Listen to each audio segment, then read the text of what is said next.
Carbohydrates, proteins, lipids हा जो आपला व्हिडिओ आहे त्याच्यामध्ये आपल्याला कार्बोहायड्रेट, प्रोटीन, विटॅमिन्स आणि फायबर्स याच्याविषयी थोडी माहिती घ्यायची आहे.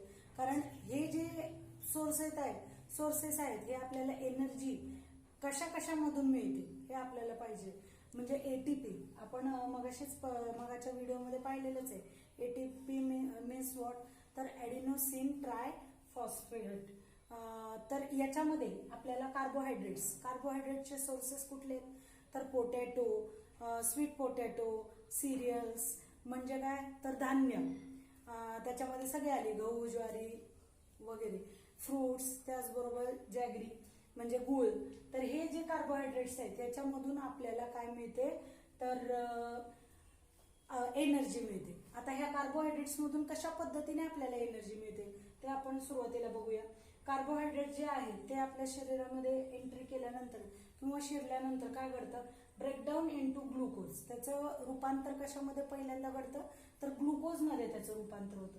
त्याच्यानंतर त्याचं रूपांतर परत व्हेरियस सेल्स ऑफ ग्लुकोज म्हणजे काय, शरीरातल्या प्रत्येक पेशीमध्ये हा ग्लुकोज एंट्री करतो आणि त्या ग्लुकोजचं रूपांतर नंतर कशामध्ये होतं, तर एटीपी म्हणजेच ॲडिनोसिन ट्राय फॉस्फेट. लक्षात घ्या, हा झाला कार्बोहायड्रेट्सचा प्रकार. म्हणजे हे कार्बोहायड्रेट्स आपल्याला शरीरामध्ये एनर्जीच्या, कार्बोहायड्रेट्स मधून आपल्याला एनर्जी मिळते आणि ती कशामध्ये मिळते, तर एटीपीच्या रूपामध्ये मिळते. लक्षात घ्या, 1 ग्रॅम कार्बोहायड्रेट्स मधून 4 किलो कॅलरी इतकी काय मिळते, एनर्जी मिळते. दुसरा प्रकार जो आहे तो आहे proteins. Proteins are micro molecule. म्हणजे कसा आहे प्रोटीन, हा एकदम मॅक्रो म्हणजे काय, बऱ्यापैकी दिसणारा असा मॉलिक्यूल आहे. Form by bonding many amino acids. लक्षात घ्या, शरीरामध्ये जे अमिनो ऍसिड्स आहेत तर ह्यांचं काय होतं, बॉन्डिंग होतं. याच्यामध्ये एकमेकामध्ये बंध तयार होतो. बॉन्डिंग म्हणजे काय, तर बंध तयार होणे, एकमेकामध्ये जोडले जाणे. लक्षात घ्या. दुसरा पॉइंट आहे, proteins of animal origin are called as first class protein. लक्षात घ्या, परत एकदा सांगते, proteins of animal origin are called first class protein. म्हणजेच काय, की जे प्राण्यांमधून प्रोटीन्स मिळतात. लक्षात घ्या, प्रोटीन्स हे त्याचे आपण सोर्सेस सांगायचे राहिले तर प्रोटीनचे सोर्सेस सुद्धा काय आहेत, तर मीठ म्हणजे जे प्राण्यांमधले मीठ, चिकन, फिश याच्यामधून आपल्याला जास्त प्रमाणात प्रोटीन्स मिळतात. आणि जे व्हेजिटेबल म्हणता येईल तर त्याच्यातले डाळी वगैरे जे आहेत त्याच्यामधून आपल्याला प्रोटीन्स मिळतात. पण हे जे ॲनिमल मधून जे प्रोटीन्स मिळतात ते फर्स्ट क्लास प्रोटीन्स असतात. एकदम हायर लेवलचे प्रोटीन याच्यामधून जास्त प्रमाणात मिळतात. म्हणजे जे नॉनव्हेज खातात त्यांच्यामध्ये प्रोटीन्सची कमतरता कधीही जाणवत नाही. लक्षात घ्या, त्याचे सोर्सेस बघूया. फिश, मीट, एग्स, मिल्क, चीज, योगर्ट. लक्षात, हे सगळे म्हणजेच काय, मासे, मटन, अंडी, दूध, चीज म्हणजे काय म्हणता येईल, पनीर, आणि त्याचबरोबर योगर्ट दही आपलं. बरं, आता हे कसे मिळतात, प्रोटीन्स मधून एनर्जी कशा पद्धतीने मिळते हे आता आपल्याला पाहिजे. रिच फूड म्हणजे प्रोटीन्सचे जे फूड आहे, अन्न आहे, ते आपण खाल्ल्यानंतर काय होतं, त्याचं रूपांतर पहिल्यांदा अमिनो ऍसिड्स मध्ये होतं. आता लक्षात घ्या, अमिनो ऍसिड्स जे आहेत ते अमिनो ऍसिड्स वेगवेगळ्या आपल्या शरीराच्या ऑर्गनमध्ये आपल्याला ते दिसतंय. तर ते दिसताना आपल्याला हे अमिनो ऍसिड्स कशा पद्धतीने आपल्याला पाहता येतील हे बघूया आपण. तर हे amino acids every cells of various organ, हे अमिनो ऍसिड कन्वर्ट होताना प्रत्येक अवयवामध्ये हे कन्वर्ट होतात. तर आता अवयवामध्ये कसे काम करतात, डिफरंट प्रोटीन्स म्हणजे त्या वेगवेगळ्या अवयवांमध्ये गेल्यानंतर त्यांचं वेगवेगळे प्रोटीन्स तयार होतात आणि ते प्रोटीन कसे होतात हे आपण शेजारच्या आकृतीमध्ये पाहणार आहोत. हे बघा, याच्यामध्ये दिसून येते हे जे अमिनो ऍसिड्स आहे त्याचं रूपांतर जर स्किनच्या ऑर्गनमध्ये जर शिरले तर ते होताना आपल्याला त्याचं रूपांतर मेलॅनिन मध्ये होतं.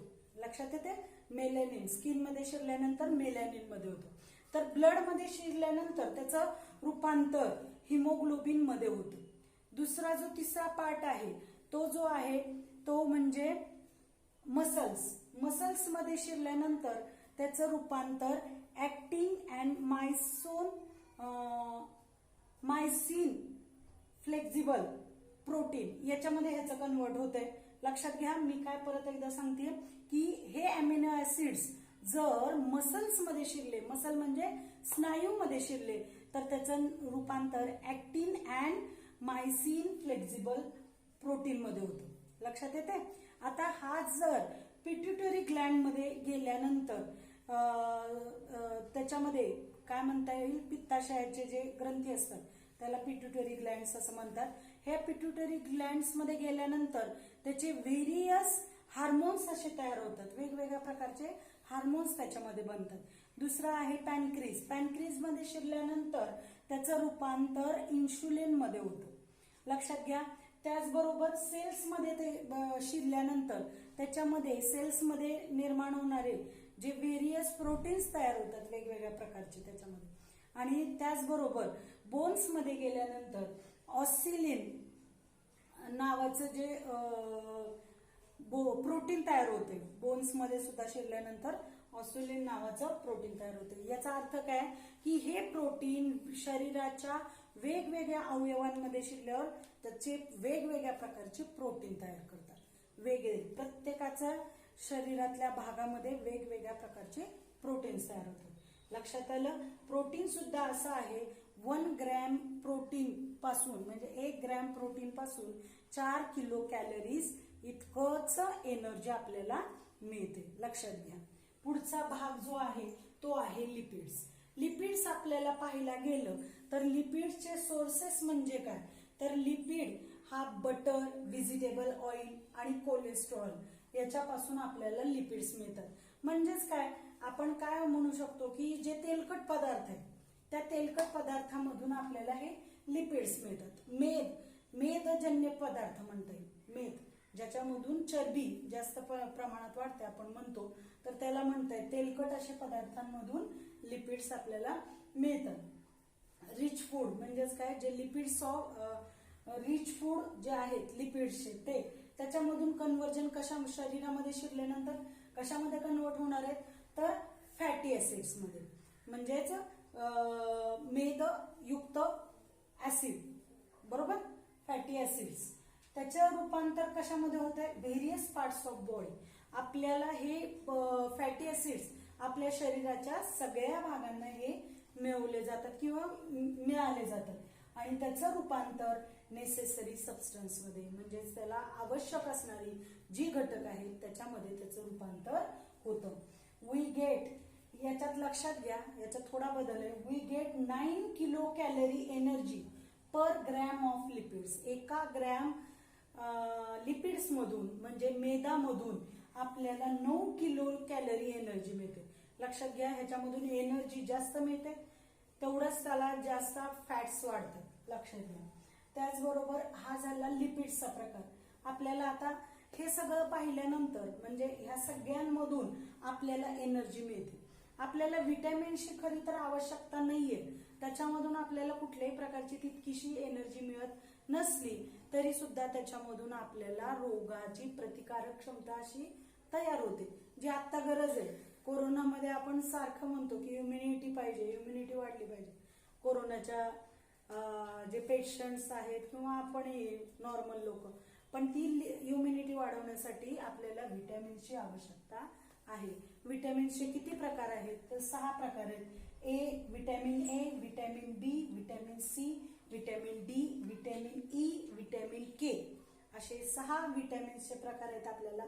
त्याच्यामध्ये we don't get energy from vitamins but we need them to fight against various diseases. लक्षात घ्या की वेगवेगळ्या प्रकारच्या या विटॅमिन्स मधून आपल्याला कोणत्याही प्रकारची जरी एनर्जी मिळत नसली तरी त्याच्यामधून आपल्याला रोग प्रतिकारक क्षमता आपल्या शरीराची वाढते. म्हणून आपल्याला विटॅमिन्सची आवश्यकता आहे. लक्षात घ्या. ह्या विटॅमिन्सच्या 6 मधले 5 जे आहेत, काही फॅट सोल्युबल आहेत, काही वॉटर सोल्युबल आहेत. बघा कोणते, व्हिटॅमिन ए, व्हिटॅमिन डी आणि व्हिटॅमिन ई हे फॅट सोल्युबल आहे. म्हणजे हे मेदामध्ये विरघळतात किंवा वितळतात किंवा विरघळतातच, तर हे फॅट सोल्युबल म्हणता येईल. तसंच व्हिटॅमिन बी आणि व्हिटॅमिन सी हे कसे आहेत तर पाण्यामध्ये विरघळणार आहेत, वॉटर सोल्युबल म्हणता येईल. म्हणजे हे 5 प्रकारामधले 3 प्रकार हे फॅट सोल्युबल आहेत, 2 प्रकार हे वॉटर सोल्युबल आहेत. लक्षात घ्या, हा झाला व्हिटॅमिन्सचा भाग.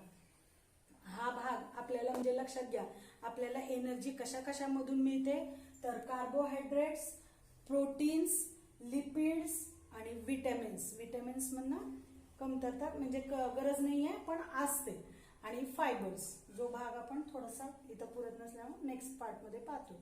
लक्षात येते, समजला? ह्याचे नोट्स लिहून काढा सर्वांनी मिळून.